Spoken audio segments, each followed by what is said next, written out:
வரனால இன்றைக்கி உங்களுக்கு நான் அரேபியன் டெசர்ட்டான தல்பீனாவை ஷேர் பண்ணுறேங்க. தல்பீனானா என்ன நினைக்கிறீங்களா? இது ஒரு அரேபியன் கீர் தாங்க.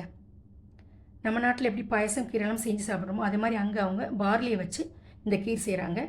இது வெறும் டெசர்ட் மட்டும் இல்லைங்க, அரும் மருந்து அப்படின்னு நான் சொல்லலை, முஹம்மது நபி ஸல்லல்லாஹு அலைஹி வஸல்லம் அவங்க சொல்கிறாங்க. அதாவது ஸ்ட்ரெஸ், டிப்ரெஷன், ஆன்சைட்டிங் இதெல்லாம் இருக்கவங்களுக்கு இதை டெய்லி கொடுத்து வந்தோன்னா சீக்கிரம் அவங்க குணமடைகிறதா சொல்கிறாங்க. நல்ல மன அமைதி கிடைக்கும்னு சொல்கிறாங்க. ரொம்ப நாள் நோய்வாய்ப்பட்டு ரொம்ப பலகீனமாக இருக்கிறவங்களுக்கு இந்த தல்பீனாவை டெய்லி கொடுத்து வந்தோன்னா சீக்கிரத்தில் குணமடைவாங்க, நல்லா ஹெல்த்தியாக இருக்கிறதா சொல்கிறாங்க. வளரும் குழந்தைகளுக்கு ரொம்ப நல்லதுன்னு சொல்கிறாங்க. இதனுடைய பெனிஃபிட்டை பற்றி சொல்லிகிட்டே இருந்தேன்னா இந்த வீடியோ ஃபுல்லாக சொன்னாலும் பத்தாதுங்க, அவ்வளோ பெனிஃபிட்ஸ் இருக்குது.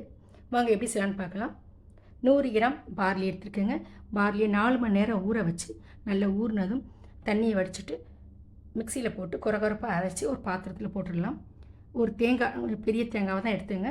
அதில் தலைப்பாலை தண்ணியை எடுத்துகிட்டு 2ஆம் பாலை அதில் ஊற்றி கைவிடாமல் மீடியம் லோ ஃப்ளேமில் வச்சு நம்ம காய்ச்சிட்டே இருக்கணுங்க. நல்லா காய்ச்சி அது இறுகி வரும் பொழுது நம்ம தலைப்பால் சேர்த்துக்கலாம்.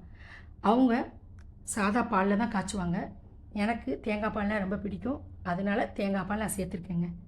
அவங்க இதில் சர்க்கரை சேர்க்கவே மாட்டாங்க, நானும் சர்க்கரை சேர்க்க போகிறதில்ல. நல்லா இறுகி வந்துருச்சு பாருங்கள். இப்போ இந்த ஸ்டேஜில் தலைப்பாலை ஊற்றிடலாம். தலைப்பாலை ஊற்றினதுமே லோ ஃப்ளேமில் வச்சிடலாம். வச்சுட்டு மறுபடியும் நல்லா கிளறணும். மறுபடியும் கொஞ்சம் இறுகி வரணும். இறுகி வரும் பொழுது நம்ம பேரிச்சை பழத்தை சேர்த்துடலாம். பேரிச்சை பழத்தை சேர்த்து ஸ்டவ் ஆஃப் பண்ணிடலாம். ஆஃப் பண்ணிவிட்டு நம்ம ஒரு ட்ரேயில் ஊற்றி பரிமாறிடலாம். இப்போ பரிமாறும் போதும் நம்ம அது மேலேயும் நிறைய பேரிச்சை பழம், காஞ்ச திராட்சை, பாதம், முந்திரி, பிஸ்தா இந்த மாதிரி நிறைய சேர்த்தோன்னா நல்லாயிருக்கும் சாப்பிட்றதுக்கு. ஏன்னா இதில் நம்ம சர்க்கரை சேர்க்குறது இல்லை, அதனால் அந்த ட்ரை ஃப்ரூட்ஸோடு சாப்பிடும்போது டேஸ்ட்டாக இருக்கும்.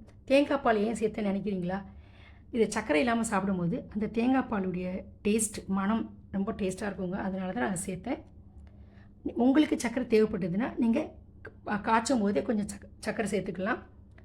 ஃபைனலாக என்கிட்ட ப்ளூபெர்ரி இருந்துச்சு, அதையும் சேர்த்துட்டேன். கொஞ்சம் ஹனியும் சேர்த்துக்கிறேன். அவங்க ஹனி ஃபைனலாக சேர்ப்பாங்க, நானும் ஹனி சேர்த்துருக்கேன். கொஞ்சமாக சேர்த்தா போதும். இதை அப்படியே கிண்ணங்களில் ஊற்றி ஃப்ரிட்ஜில் ஒரு 2 ஹவர்ஸ் வச்சோன்னா புட்டிங் மாதிரி இருக்கும். எடுத்து சாப்பிடும்போது அவ்வளோ டேஸ்ட்டாக இருக்கும். ஆனால் உடம்பு சரியில்லாதவங்களுக்கு ஃப்ரிட்ஜில் வைக்காமையே கொடுங்க. நோன்பு வச்சுருக்கவங்க நோன்பு திறக்கும் போது இஃப்தாருக்கு இதை நம்ம செஞ்சு சாப்பிட்டோன்னா உடம்புக்கு அவ்வளோ நல்லதுன்னு சொல்கிறாங்க. நீங்களும் செஞ்சு பார்த்துட்டு மறக்காமல் உங்கள் ஃபீட்பேக்கை தெரிவிங்க.